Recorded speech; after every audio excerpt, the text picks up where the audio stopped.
What's up, everyone? Nico's Thoughts here, and today I'm going to be giving you my thoughts on One Piece chapter 997, Flames. And to be honest, I don't know how I feel about this chapter. This, for me, is a chapter in the middle of 2 points in the story where Oda's trying to connect the dots. I feel like this is the fluff in the weekly chapters that Oda just can't jump from one moment to the next. And he wants a continuous flow, and this is how we get like a certain character to a certain part of, the story. They can't just like be here for one chapter, then be here the next chapter. He has to like be here, and then be here. And we start off with the chapter with Sanji finding out what that sexy voice was, and it was 2 headliners. I'm assuming it's from Black Maria's crew. And he sort of gets trapped in a web and basically confesses his love to her. And while she is a very attractive woman, sadly, this is always happening with Sanji, and he is always getting the short end of the stick in these moments. And we all know he's not going to fight Black Maria. He's not going to fight her.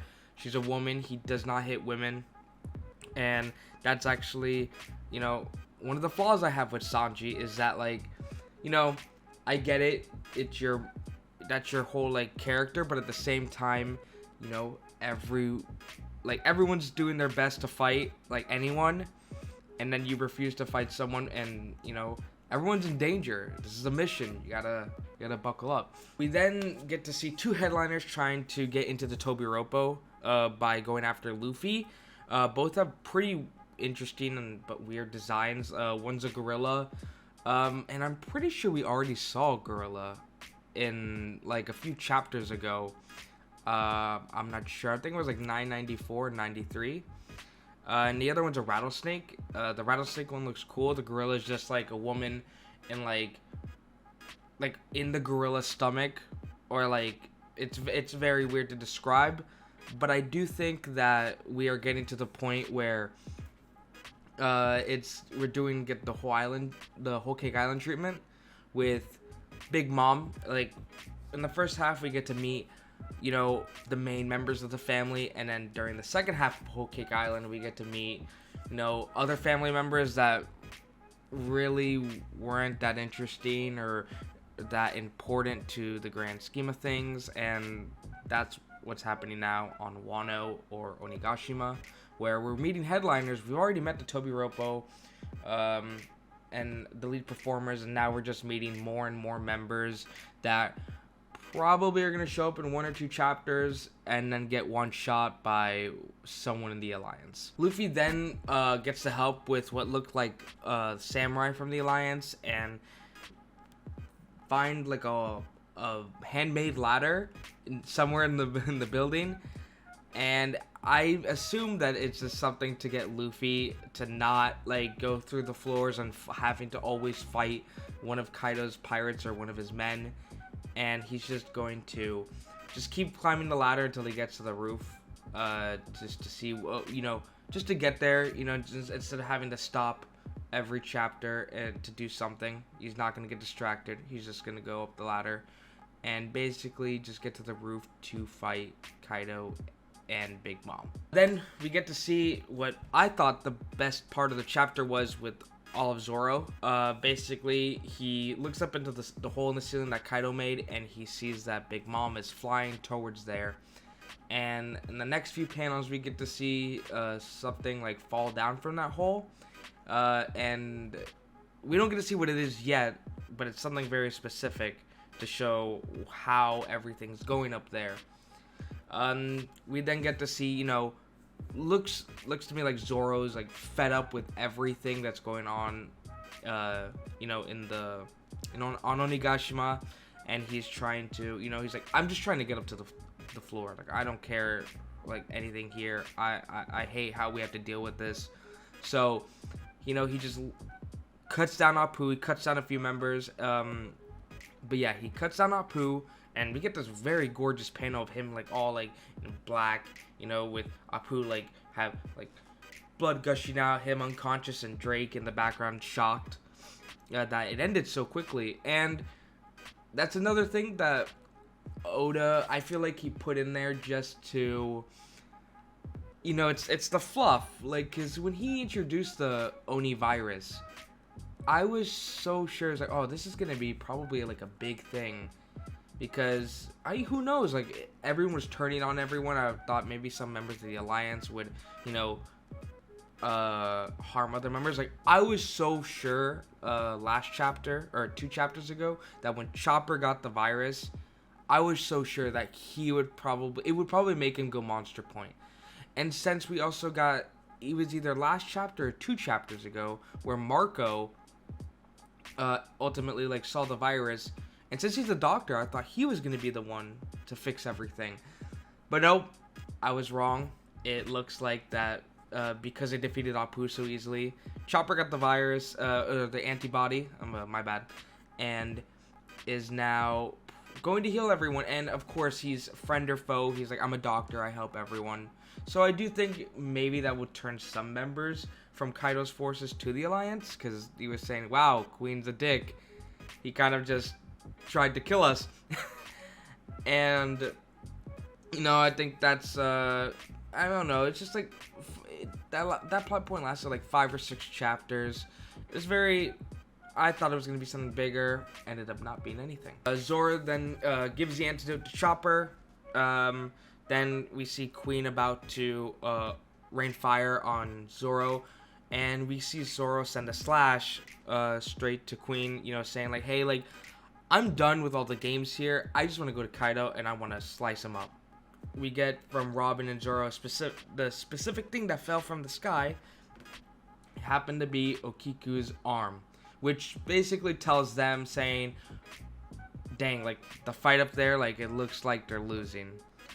And Zoro makes a comment going, I need to get up there, like, if there only was a way. And then, of course, as soon as he says that, Marco comes by and says, hey, you need a ride? Like, just come on, I'll just grab you, we'll just take you up there, which is cool, because it looks like Marco and Zoro are both going to be joining the fight against Kaido and Big Mom. Hopefully he could just take Luffy up there as well, instead of him having to just climb the ladder. But I don't think Luffy will get there until Kid and Law get there. I do think those 3 are going to be ultimately the ones who will be fighting Kaido, probably the most, and probably going to be doing the most damage. So I do think Luffy will take some chapters until he gets up to the roof. We then get to see that everyone can feel Onigashima shaking. We get to see, like, people from the Alliance and people from Kaido's army, and we see Yamato carrying, Momo and Shinobu, trying to find a ship to sail away from Onigashima, because the goal is just to get Momo as far away from Kaido as possible. And then you go out and she's like, oh yeah, we're definitely not leaving the island. We find out that it's floating, it's going up to the air, and she said it was something like a dragon, which I always thought Onigashima would probably be like a living, like, breathing island, but when she said dragon, that kind of, like, threw me off. I guess we'll find out definitely, I think, before chapter 100 or 1000 to see, like, what Onigashima really is, or it could happen at 1000. I mean, it's a pretty big deal. Imagine a dragon the size of an island. That's just that would be huge. You find out that Dragon is heading to the flower capital, and ultimately I think this is what's going to happen. It's basically the capital is going to land, probably destroying the the island. Onigashima is going to land and destroy the flower capital, basically claiming it as New Onigashima, and that's what's going to allow the Straw Hats and the Alliances to flee. Because if they were to just flee by ship, I know Law is a submarine, but everyone else went there by ship, and I know Marco has wings. But I do think that if they did do that, Kaido would just go into dragon form and they'd be sitting ducks. While if they were to, if the island were to drop and destroy everything, it would create rubble, and they would be able to flee through, broken buildings and trees. and I do think that's basically how they are going to escape following the end of Act 3, or probably before the end of Act 3. And I think Act 4 will be, everyone trying to come together after the defeat, since these plays usually have, I think it was 5 acts. We're definitely going to have an Act 4 or 5. And I think if we were to just stay on Onigashima, I do think that the acts would end a lot quicker, and what it looks like is that every act is longer and longer. So I do think Act 3 will be the longest. Act 4 will probably be the same length as Act 2. And who knows with Act 5. We'll have to see. So yeah, I do think I like this chapter. Again, it's the fluff that I think Oda is just trying to fill in to get from one point to another.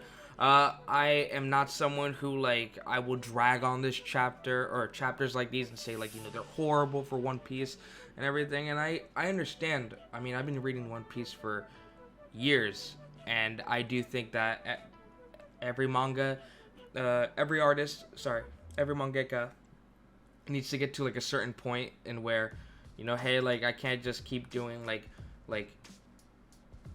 part after part after part, and he needs to have something to have the story continuously flow through. So again, that is my thoughts on One Piece chapter 997, Flames. Again, if you like this chapter or this review of the chapter, please subscribe, comment down below, and tell me your thoughts on it. I am just starting YouTube. I do not have any followers. I feel like I am embarrassing myself, but who cares? I just want you guys to have an awesome Sunday fun day. This is Nico's Thoughts here, and peace.